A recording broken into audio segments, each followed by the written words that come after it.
თბილისის ვისკის ფესტივალი, რომელმაც მიმდინარე წლის ზაფხულში დიდი წარმატებით ჩაიარა, ბათუმში აგრძელებს საერთაშორისო თანამშრომლობას და ვითარდება პრემიუმ ალკოჰოლური კულტურისა და ტურიზმის მიმართულებით. ფესტივალის დამფუძნებელი და პროექტის ხელმძღვანელი ვისკი ლაივ პარიზი 2025 სპეციალური მოწვევით სტუმრობდა. Როგორც ჩაიარა პარიზში გამართულმა მსოფლიოს ერთ-ერთმა ყველაზე პრესტიჟულმა ვისკის ფესტივალმა, როგორ ყალიბდება საქართველოში ვისკის მოყვარულთა საზოგადოება და რა გეგმები აქვთ ორგანიზატორებს, სტუმართან ვისკის ფესტივალის დამფუძნებელთან ვლადიმერ თიბილაშვილთან ერთად ვისაუბრებთ. მოგესალმებით, ძალიან დიდი მადლობა გაცემას სტუმრობისთვის. ბოლო პერიოდში ჩვენ ხშირად გვიწევს სხვადასხვა ტიპის და სახის ფესტივალებთან დაკავშირებით მაყურებლისთვის ინფორმაციის მიწოდება, რომ ამათ დღეს ტარდება ფესტივალი ან ფესტივალის შედეგებზე და შემდგომ და აბსოლუტურად გულწრფელად ვამბობ, ძალიან მიხარია, იმიტომ რომ ეს ნიშნავს, რომ ეს მიმართულება საფესტივალო გარდა თვითონ იმის არის ინდუსტრიის მნიშვნელოვანია, მეტნაკლები პოპულარობას იძენს და ერთ-ერთი პირველი იყავით, ვინც ამ მიმართულებით აქტიურობთ. უკვე საერთაშორისო აღიარება, პრაქტიკულად საერთაშორისო აღიარებაც მიიღეთ, იმდენად პრესტიჟულ ფესტივალში მიიღეთ მონაწილეობა. რა არის მთავარი განმაპირობებელი იმისა, რომ დავუშვათ ვისკის ქართულმა ფესტივალმა გარკვეულწილად პოპულარობა მოიპოვა და ის ტენდენციები, რომელიც ნახეთ ახლა მაგალითად პარიზის ფესტივალზე, აი ამ გადმოსახედიდან რამის გადმოტანის სურვილი ხომ არ გაგიჩნდათ საქართველოში? მოგესალმებით, მივესალმებით თქვენ მაყურებელს. როგორც თქვენ აღნიშნეთ, ვიმყოფებოდით პარიზში ტიერი ბენიტას იქაური ორგანიზატორის მოწვევით. დავამყარეთ კონტაქტები, გავიცანით, გაგვიცნეს, შეგვპირდნენო ჩამოვლენ ჩვენ ფესტივალზე, როგორც ტიერი ბენიტა, ასევე ლონდონის ვისკის შოუს დამფუძნებელი სუხანდერ სინგხი. ველოდებით უკვე თბილისში რომ გვეწვევიან. პირველი რაც მინდა აღვნიშნო, რომ ბათუმში ჩვენ აღარ შევხედრებულად ბათუმის ფესტივალის შემდეგ, ბათუმში ძალიან წარმატებით ჩაიარა ჩვენმა ფესტივალმა.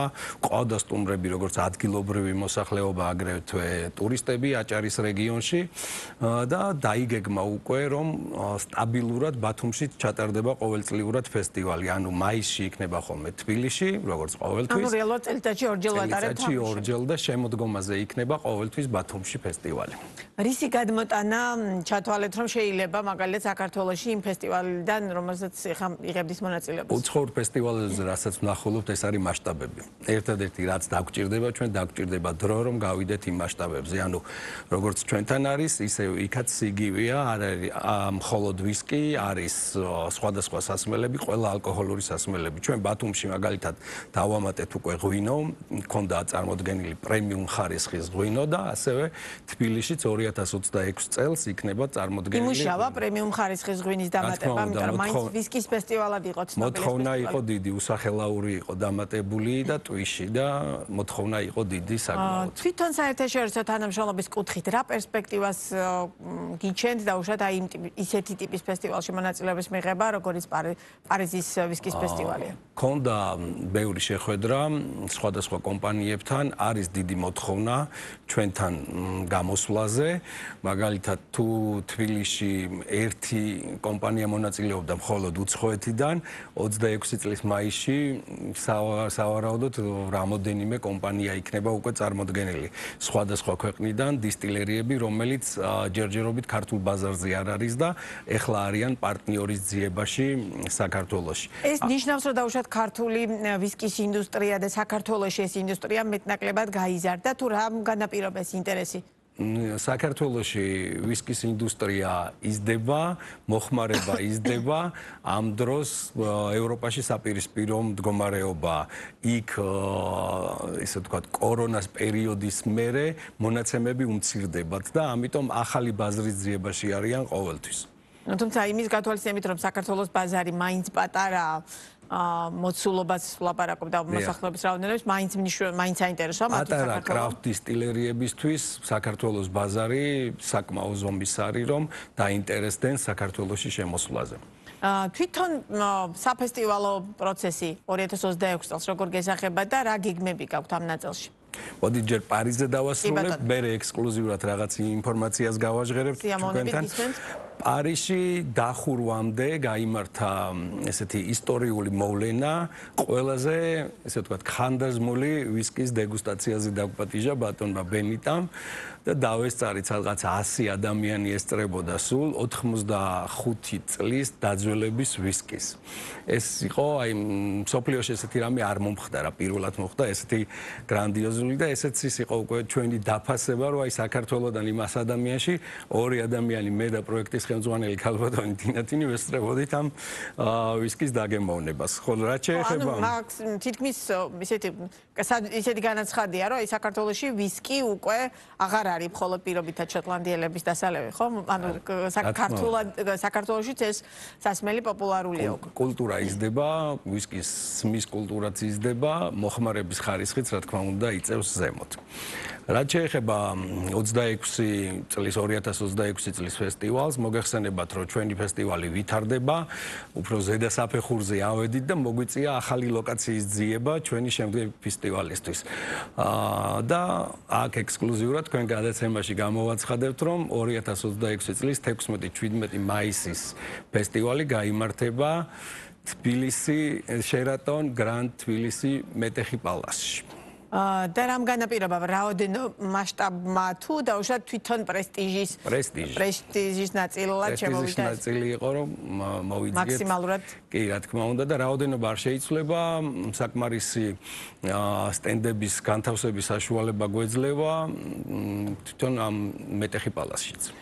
თვითონ მოლოდინი როგორი გაქვთ, როგორი მიიღებს კიდევ დაუშვათ თუნდაც შეცვლილ ლოკაციას ვისკის მოყვარულთა საზოგადოება საქართველოში და ეს ინდუსტრია თან და თქვენ ახლა ახსენეთ რომ ხარისხიანი პროდუქტის მიმართ ინტერესი თვითონ ბაზარი როგორ გამოიყურება დღეს და რამდენად რეალურად ხარისხიანი პროდუქცია შემოდის ბაზარზე. ბაზარს ეტყობა ის მიმართულება რომ როგორც ვახსენე ვითარდება ეს კრაფტული პატარა დისტილერიების შემოსვლა საქართველოში რომელზეც ხარისხი უფრო მაღალია ვიდრე ეს დიდი დისტილერიების ვისკისა.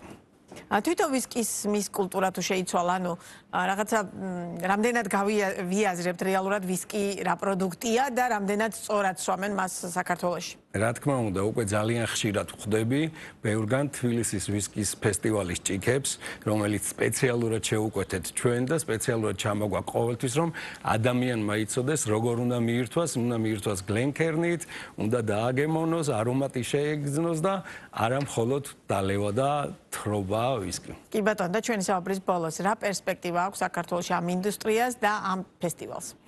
ეს რა თქმა უნდა ტურიზმს უწყობს დიდად ხელს. ეხლაც შეინიშნებოდა ბათუმშიც, მაგრამ თბილისში უფრო შეინიშნებოდა, რომ რაღაც გარკვეული ჯგუფები იყვნენ ჩამოსული და ჩვენ მუშაობთ ხტნებით აი პარიზშიც რო ახსენეთ, პარიზში შევხვდით მაგალითად თურქული ვისკის საზოგადოებას დაახლოებით 50-მა პიროვნებამ აგვთქვა, რომ მაისში იქნებიან ჩვენთან. ასევეა კონტაქტი სომხეთის ვისკის მოყვარულთა საზოგადოებასთან და ეს ჩვენი მეზობლები უკვე ჩამოვლენ ტურისტულად და ეს რა თქმა უნდა ქვეყნის ტურიზმის განვითარებასაც შეუწყობს ხელს. პარალელურ ტიპის ფესტივალებთან მაგალითად ღვინის ფესტივალები ბევრი გვაქვს საქართველოში. თუ გაქვთ ურთიერთობა და რამდენად შეიძლება რომ ერთგვარ გაგრძელებად მოვიაზროთ ან პირიქით დაუშვათ ღვინის ფესტივალების ვისკის ფესტივალი. მიუხედავად მისა რომ ალკოჰოლურ სასმელების ინდუსტრია მაინც განსხვავებული სეგმენტი თუმცა მაინც და სწორედ ამიტომაც ვკითხულობ თვითონ რამდენად შეიძლება რომ რაღაც გარკვეული თანამშრომლობა ამ სეგმენტებს შორის ჩამოყალიბდეს. ჩვენ თანამშრომლობთ შარშან ღვინის კლუბის მიერ ორგანიზებულ მთაწმინდის ახალი ღვინის ფესტივალზე. ჩვენმა ფესტივალმა მოიგო მონაწილეობა როგორც უბრალო ესე ვთქვათ მონაწილე, სადაც ისევ ჩვენი პოპულარიზაციის კუთხით ვიყავით წარდგენილები და ხალხს ვაცნობდით ჩვენ ფესტივალს. ჩვენ ყოველთვის თანამშრომლობთ ღვინის ფესტივალის და ვისკის ფესტივალს. კი ბატონო, წარმატებებს გისურვებთ, ბევრი კიდევ უფრო დიდ საერთაშორისო აღიარებებს. ვლადიმერ თიბილაშვილი იყო ბიზნეს პარტნიორის პირდაპირ ეთერის სტუმარი.